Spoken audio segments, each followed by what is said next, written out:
Hello बच्चों, I am Santosh Kumar. How are you all? I am going to discuss your new chapter. The chapter's name is Krishna and Sudama. तो मैं ये बात कर रहा हूँ आप सारे बच्चों से, और मेरा इशारा उन बच्चों की तरफ में है जो बच्चे बिहार बोर्ड्स में 7वीं क्लास में 7th क्लास में पढ़ रहे हैं। और मैं उनकी इंग्लिश की किताब रेडियंस पार्ट 2 का चैप्टर नंबर 2 डिस्कस करने जा रहा हूँ। और बड़ा ही प्यारा टाइटल है इस चैप्टर का। It is named as Krishna and Sudama. तो आप जो बच्चे 7th क्लास में पढ़ रहे हैं, मुझे लगता है आप सब बच्चों में से ज़्यादातर बच्चों ने कृष्ण और सुदामा के बारे में सुन रखा होगा। तो ज़रा सा अपनी मेमोरी पर जोर डालिए और याद करने की कोशिश कीजिए कि कृष्ण कौन हो सकते हैं, सुदामा कौन हो सकते हैं, और इन दोनों का नाम अगर हम साथ में लेते हैं then what is special about it. तो स्पेशल बात इसमें ये है कि कृष्ण और सुदामा बड़े ही अच्छे दोस्त थे।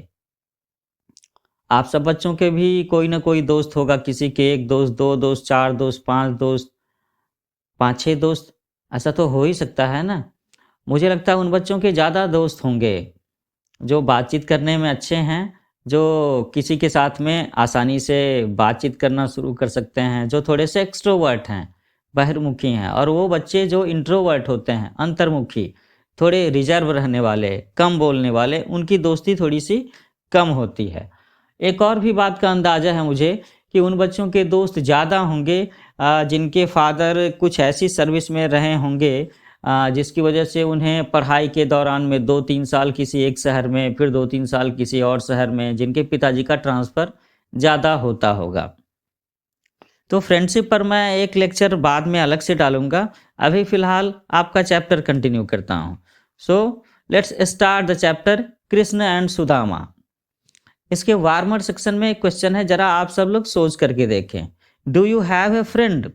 तो ये तो ऑब्वियस है कि आप सारे बच्चों के दोस्त तो होंगे ही होंगे।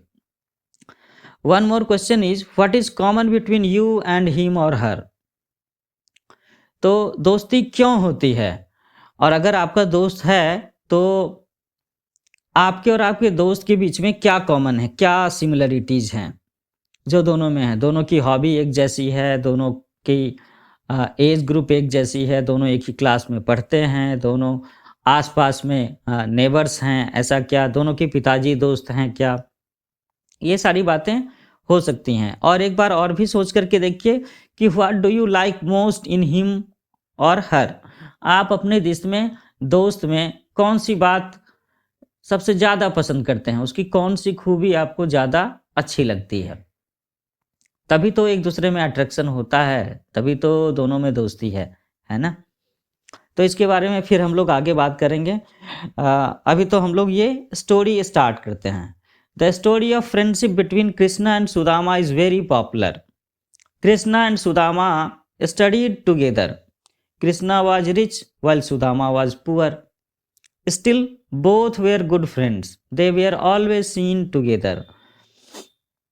तो कहते हैं कि कृष्ण और सुदामा की दोस्ती जो है वो बहुत ही पॉपुलर है दुनिया में। बहुत सारे जगहों पर इनकी दोस्ती की चर्चा होती है, लोग एग्जाम्पल देते हैं, आदर्श बताते हैं, लोगों के सामने में उदाहरण रखते हैं, बच्चों से कहते हैं कि भाई दोस्ती होनी चाहिए तो कृष्ण और सुदामा के जैसी होनी चाहिए।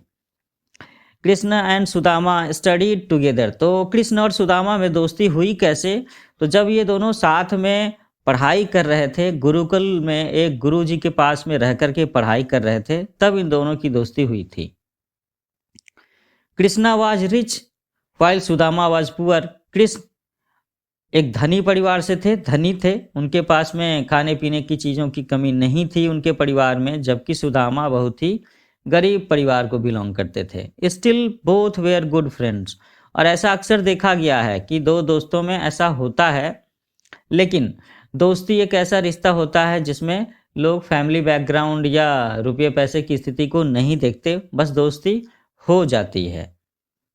दे वेयर ऑलवेज सीन टुगेदर।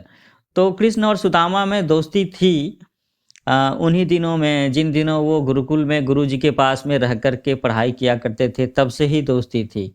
तो दोस्ती के समय में लोग क्या होता है?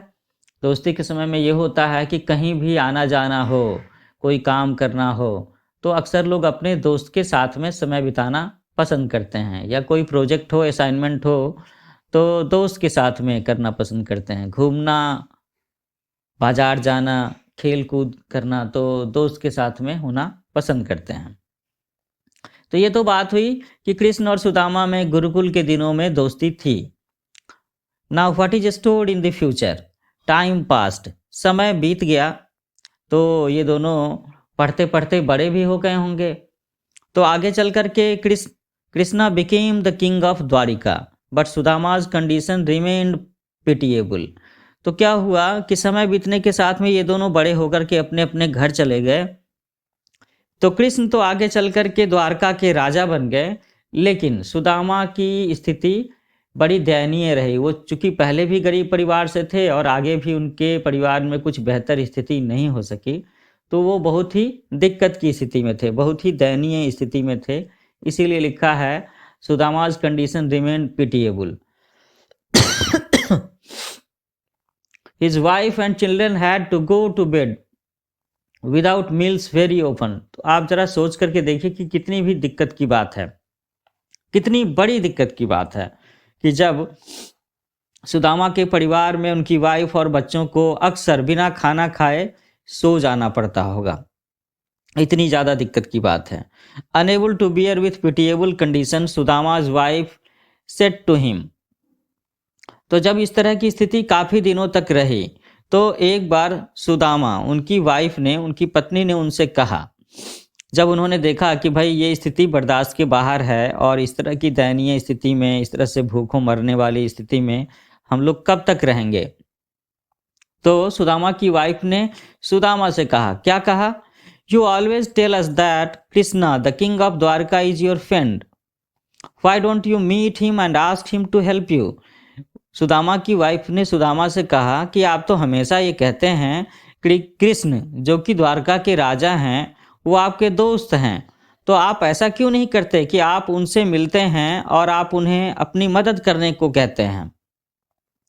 तो ये कॉमन सी बात है कि भाई बचपन की बात तो अलग है कि साथ में पढ़ने का समय था और दोनों साथ में रह रहे थे। तो गुरुकुल में तो ऐसा होता है, गुरुजी के आश्रम में, वहाँ पर सारे लोग एक बराबर स्थिति में रहते हैं, एक जैसे कपड़े पहनते हैं, एक ही तरीके से रहना, खाना, पढ़ाई करना, ये बात होती है। वहाँ पर इस बात से मतलब नहीं होता कि आपका फैमिली बैकग्राउंड क्या है, आप कितने धनी परिवार से हैं या गरीब परिवार से हैं, वहाँ पर सबको एक बराबर ट्रीटमेंट मिलता है। लेकिन अब बड़े हो जाने के बाद में जब लोग प्रैक्टिकल लाइफ जीना शुरू कर देते हैं दुनिया के साथ में, लोगों की शादी हो जाती है, बच्चे होते हैं, रिस्पॉन्सिबिलिटी बढ़ जाती है, तो जब यहाँ पर स्थिति बर्दाश्त करने की बाहर की बात हो गई तो सुदामा की पत्नी ने कृष्ण के बारे में याद करके कहा सुदामा से कि जब आपके दोस्त द्वारका के राजा हैं तो आप क्यों नहीं एक बार उनसे मिलते और उनसे मदद मांगते हैं। His wife's repeated request moved him eventually. Sudama decided to visit Krishna in Dwarika. तो जब उनकी वाइफ ने उनसे ये बातें बार बार कहीं कि भाई आप एक बार उनसे मिलकर के मदद मांगिए, तो एक बार सुदामा का मन थोड़ा सा इस चीज़ को लेकर के एग्री हो गया और उन्होंने वहाँ जाने की सोची। So Sudama decided to visit Krishna in Dwarika. He reached the palace of Krishna in Dwarika. He told the royal guards that he wanted to meet his friend Krishna. तो देखो यहाँ पर सोचने की बात है कि जब सुदामा ने सोच लिया कि उन्हें द्वारिका में जाकर के कृष्ण से मिलना है, तो वो चल करके कृष्ण से मिलने द्वारका पहुँच जाते हैं, उनके महल के पास पहुँचते हैं। तो ये तो ऑब्वियस है कि कृष्ण जब राजा हैं तो महल में ही रहेंगे ना, तो वो महल के अंदर हैं और उनका दोस्त सुदामा उनके महल के बाहर में पहुंचा हुआ है। He told the royal guards that he wanted to meet his friend Krishna. तो सुदामा अब महल के सिपाहियों से, सैनिकों से कहते हैं कि वो अपने दोस्त कृष्ण से मिलना चाहते हैं। तो यहाँ ध्यान देने की बात है कि कृष्ण जो कि राजा हैं और सुदामा एक गरीब ब्राह्मण है जो फटेहाल स्थिति में है, बहुत ही गरीबी की स्थिति में है। और इतना गरीब आदमी जब राजा के सैनिकों से कहता है कि उसे अपने दोस्त से मिलना है जो कि राजा है, तो इस बात पर सिपाहियों ने ध्यान ही नहीं दिया The guards paid no attention to him. They could not believe that the person in the rags would be the friend of their king. क्योंकि उन्हें ऐसा विश्वास ही नहीं हो रहा था कि भाई इतना गरीब आदमी, इतना फटेहाल आदमी इतने बड़े राजा का दोस्त हो सकता है. So they did not allow him. They did not allow him. At last, one of the guards went to inform the kings about Sudama. लेकिन ऐसा हुआ कि इस बात पर विश्वास नहीं हो रहने के कारण सिपाही लोग उसकी बात पर भरोसा नहीं कर रहे थे, उसे अंदर नहीं जाने दे रहे थे या उसका मैसेज कृष्ण के पास में नहीं पहुंचा रहे थे. तो सुदामा ने बार बार कहा होगा, इंसिस्ट किया होगा. तो उनमें से एक सिपाही अंदर जाकर के राजा से, मेरा मतलब है कृष्ण से, बताता है कि आपका दोस्त सुदामा मिलने आया है. अब क्या हुआ? Krishna rush to the royal gate as soon as he heard Sudama's name. और अब यहाँ पर आश्चर्य करने की बारी थी सिपाहियों की, गार्ड्स की, कि जैसे ही कृष्ण ने सुना कि उनका दोस्त सुदामा मिलने के लिए आया है, वो वहाँ से दौड़ते हुए जाते हैं गेट की तरफ में, जहाँ पर उनका दोस्त सुदामा खड़ा था और सिपाहियों से रिक्वेस्ट कर रहा था कि वो कृष्ण के पास में मैसेज पहुँचा दे. He hugged his childhood friend and requested him to come in the palace. All were astonished to see the king hugging a poor man in rags. तो वहाँ पहुँचते ही कृष्ण ने अपने दोस्त को गले से लगा लिया और उसे बार बार रिक्वेस्ट किया कि चलो महल के अंदर चलो, महल के अंदर चलो. और इस तरीके से कृष्ण को सुदामा से मिलते हुए देख करके, गले लगाते हुए देख करके वहाँ पर जितने भी सिपाही थे या दरबार के लोग थे, वे सब के सब बड़े ही आश्चर्य में पड़ गए कि ऐसा कैसे हो सकता है कि एक राजा एक इतने गरीब आदमी से, जो कि इतने फटेहाल स्थिति में है, उसको गले लगा रहा है, उसे रिक्वेस्ट कर रहा है और उसे दोस्त के रूप में पा करके बहुत ही खुश हो रहा है. अब देखें आगे क्या होता है. सुदामा's wife had given him parched rice as a gift to Krishna. तो यहाँ हम लोग एक शब्द देख रहे हैं, पार्स्ड राइस, PARCHED. तो यहाँ पर पार्स्ड राइस का मतलब है भुना हुआ चावल, चावल का भूजा कह लेते हैं इसे. तो सुदामा की वाइफ ने कृष्ण को गिफ्ट के तौर पर देने के लिए उन्हें कुछ भुने हुए चावल दिए थे, चावल का भूजा दिया हुआ था. लेकिन अब तो ये एक सोचने की बात है ना कि जब राजा के पास में एक इतना गरीब आदमी पहुंचता है और उसके पास उसे देने के लिए गिफ्ट के तौर पर क्या है, तो भुना हुआ चावल है, तो वो दे तो कैसे दे. But Sudama was hesitant. तो हालांकि सुदामा की वाइफ ने उसे ये चीज़ दिया था कि जब तुम अपने दोस्त से मिलोगे, कृष्ण से मिलोगे, तो उसे देना है गिफ्ट के तौर पर. लेकिन सुदामा को यहाँ पर बड़ी शर्म आ रही थी, झिझक महसूस हो रही थी कि क्या will it be suitable for a king, कि क्या यह गिफ्ट एक इतने बड़े राजा के लिए सुटेबल होगा, उपयुक्त होगा, उसे कैसे दिया जाए. He wondered. So he hid the potly of parched rice. Hid का मतलब है छिपाना. तो इसलिए सुदामा ने उस पोटली को छिपाने की कोशिश की, उस कपड़े की गठरी को छिपाने की कोशिश की जिसमें भुने हुए चावल रखे हुए थे. But Krishna saw him hiding it. He grabbed and untied it. He and his queen ate the parched rice with great delight. लेकिन कृष्ण ये बात जान लेते हैं और वो देख लेते हैं कि मेरा दोस्त जो है एक पोटली को छिपा रहा है. तो कृष्ण तो भगवान कृष्ण है ना, तो और वो अपने दोस्त के मन की बात, उसकी जो शर्मिंदगी है या झिझक है, इस चीज़ को भी भांप लेते हैं. तो वो सुदामा से वो पोटली छीन लेते हैं, उसे खोल लेते हैं और उसके बाद कृष्ण और उनकी रानी, ये दोनों के दोनों मिल करके उस भुने हुए चावल को, भुजा हुआ चावल को, चावल के भूजे को बड़े ही आनंद से, बहुत ही प्रेम से खाते हैं. अब आगे देखते हैं क्या होता है. So in this way we found that Sudama had a warm welcome at the palace. तो सुदामा का उस महल में बहुत ही गर्मजोशी के साथ में बड़े ही प्रेम से स्वागत होता है. He was given rich food and beautiful clothes. Krishna himself cared a lot for his friend's needs. तो सुदामा का वहाँ पर बहुत ही जोरदार स्वागत होता है कृष्ण के महल में, उसे बड़े अच्छे अच्छे खाना खाने को दिए जाते हैं, उसकी काफ़ी सेवा शुश्रूषा की जाती है, उसे बहुत ही सुंदर कपड़े दिए जाते हैं पहनने को।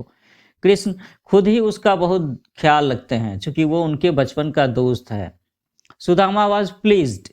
He wanted to tell Krishna about his poor condition, but his self-respect prevented him from doing so.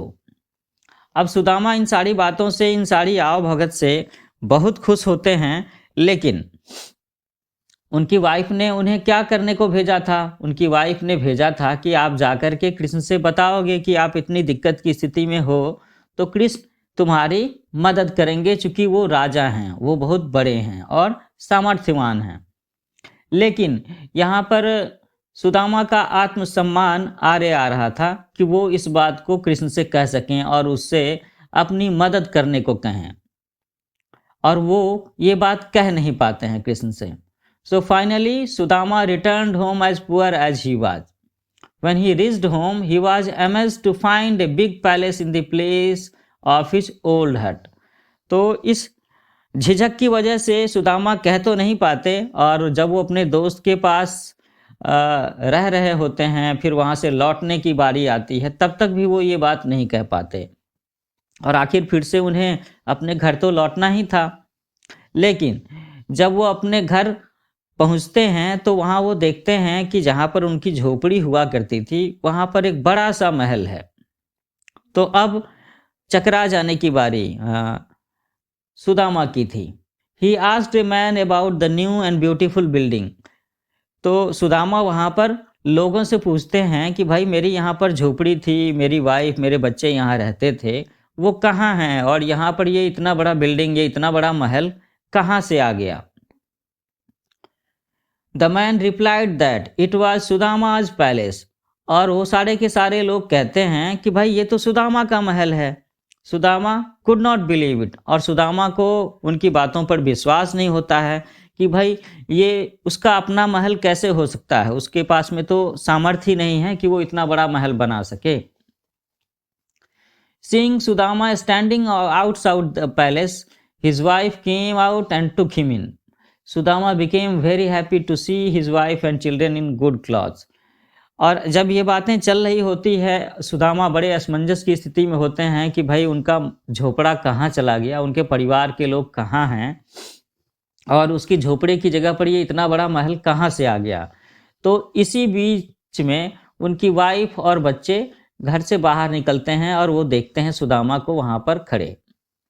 Sudama became very happy to see his wife and children in good clothes. तो अब सुदामा काफ़ी खुश होते हैं कि अरे, ये जो बच्चे आ रहे हैं और ये जो महिला आ रही है, जो इतने सुंदर ड्रेस में है, अच्छे अच्छे कपड़े पहने हुए हैं, और बच्चे इतने खुश नज़र आ रहे हैं, ये तो उसके अपने ही बच्चे हैं। Very soon Sudama realize that it was Krishna who had done all this while he was at Dwarika. और थोड़ी ही देर में सुदामा ये बात महसूस कर लेते हैं, समझ जाते हैं कि ये कृष्ण ने ही ये सारा कुछ किया है, कि जितने दिनों तक वो द्वारका में कृष्ण के पास में थे, उसी बीच में कृष्ण ने मन ही मन उनकी इस प्रॉब्लम को समझ लिया, उनकी समस्या का अंदाज़ा लगा लिया, और उतने ही दिनों में उन्होंने वहाँ से बैठे बैठे ही सुदामा की झोपड़ी की जगह पर एक बड़ा सा महल बनवा दिया। और आखिर कहीं न कहीं वो सुदामा के मन की बात समझ गए, उसकी आर्थिक स्थिति को समझ गए, और जिस बात के लिए सुदामा की वाइफ ने उनके पास भेजा था, उन्होंने ये बात पूरी कर दी। तो उन्होंने तो बस मदद ही मांगी थी, और उन्होंने कृष्ण ने उसके लिए इतना बड़ा काम कर दिया। Sudama felt thankful to his friend Krishna for the help. Only a friend can understand unspoken words. तो इस चैप्टर के आखिर में ये जो लाइन है, ये बहुत ही इम्पोर्टेंट लाइन है कि only a friend can understand unspoken words. एक दोस्त, एक अच्छा दोस्त ही आपकी बिना कही हुई बातों को समझ सकता है। जो बात आप अपने दोस्त से नहीं बताते, और मन ही मन वो आपकी बात समझ लेता है।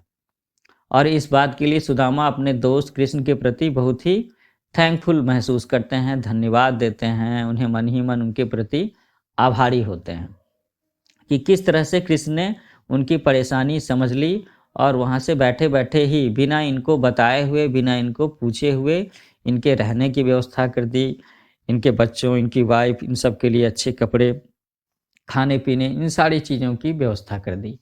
तो ये है स्टोरी कृष्णा और सुदामा की। The great story of friendship between Krishna and Sudama. Krishna और सुदामा की अद्भुत दोस्ती की बात है ना? तो दोस्ती, ये जो दोस्ती है ये मिसाल देने वाली दोस्ती है। आप सब लोग जब बड़े होंगे तो आप अपनी ज़िंदगी में बहुत सारे लोगों से मिलना-जुलना होगा, उसमें से कुछ अच्छे लोग होंगे, कुछ बुरे होंगे। आपके भी कई सारे दोस्त बनेंगे और हो सकता है कुछ जो बचपन के दोस्त हैं, वो आगे के लाइफ में भी फ्रेंडशिप को कंटिन्यू करें आपके साथ में। फिर उसमें से भी कुछ बहुत ही अच्छे दोस्तों की पहचान होगी, कुछ दोस्त हो सकता है साथ छोड़ भी दें। ये एक बड़ा ही अनोखा रिश्ता होता है फ्रेंडशिप। तो इस तरीके से आपका ये चैप्टर यहाँ पे फिनिश होता है और सबके मन में ये सवाल होगा कि भाई ये जो कहानी है, ये जो दोस्ती वाली बात है कृष्णा एंड सुदामा का, ये जो चैप्टर है, इसे लिखा किसने है? तो एक्चुअली में this story is adopted from Mahabharat. ये कहानी महाभारत से ली गई है और आप सब लोगों को एक मोरल लेसन देने के लिए है कि दोस्ती में कोई ऊंचा कोई नीचा नहीं होता, कोई बड़ा कोई छोटा नहीं होता। तो यहाँ मैं थोड़ा-सा एक बार ग्लॉसरी में जो नए शब्द हैं, जो इस स्टोरी को लेकर के हैं और बार-बार स्टोरी में जहाँ इसका इस्तेमाल हुआ है, वो चर्चा करना चाहूँगा। So the words are, first word is palace. Palace का मतलब होता है महल, राजमहल, official residence of a king और queen. It is noun passed rice. तो मैंने बताया था भुना हुआ चावल, चावल का भूजा, ड्राइड और रोस्टेड राइस। प्रेजेंट, तो प्रेजेंट तो हम लोग समझते हैं वर्तमान, और इसका हम लोग इस्तेमाल गिफ्ट के तौर पर भी करते हैं। जैसे कि you have to give a present to your friend, आपको अपने एक दोस्त को गिफ्ट देना है। अमेज्ड, तो ये वर्ब है, इसका मतलब होता है सरप्राइज हो जाना। हट, ये बचपन से आप लोग पढ़ते आए हैं, झोपड़ी। केयर, तो केयर्ड, लुक्ड आफ्टर। केयर मतलब होता है ख्याल रखना। अराइवल, पहुंचना। अलॉट, वेरी मच, जहां पर हमें किसी चीज़ की ज़्यादा मात्रा को दिखाना हो। इन फ्रंट ऑफ, तो इन फ्रंट ऑफ का मतलब होता है बिफोर, सामने। रियलाइज्ड, ये भी वर्ब है, महसूस करना। बियर, बियर का मतलब होता है बर्दाश्त करना, BEAR। यहाँ पर ये वर्ब के तौर पर है। दूसरा जो है PITIABLE, तो PITY जब बोलते हैं तो पाइटी बोलते हैं, यहाँ पर ये पिटिएबल कंडीशन, मिजरेबल कंडीशन, दयनीय स्थिति। मूव्ड, मूव्ड का मतलब है यहाँ पर, मूव का मतलब तो होता है हिल जाना, चीज़ों को एक जगह से दूसरी जगह पर मूव कर देना, लेकिन यहाँ पर ये वर्ब के तौर पर है। यहाँ पर इसका इस्तेमाल हो रहा है कंपेल करने के लिए, विवश करने के लिए, मजबूर करने के लिए, कि जब कोई बात आपसे बार बार कही जाए। रॉयल गार्ड्स, तो रॉयल गार्ड्स का मतलब है गार्ड्स, सिपाही, सैनिक। रॉयल, राजा का, तो शाही रक्षक, राजसी सिपाही, राजमहल के पहरेदार, ऐसा कह सकते हैं हम लोग। एज सुन एज, तो यहाँ पर यह कंजंक्शन के तौर पर इस्तेमाल हुआ है, ज्यों ही, जैसे ही, जल्दी से जल्दी। हग, HUG, हग, गले लगाना, एम्ब्रेस्ड।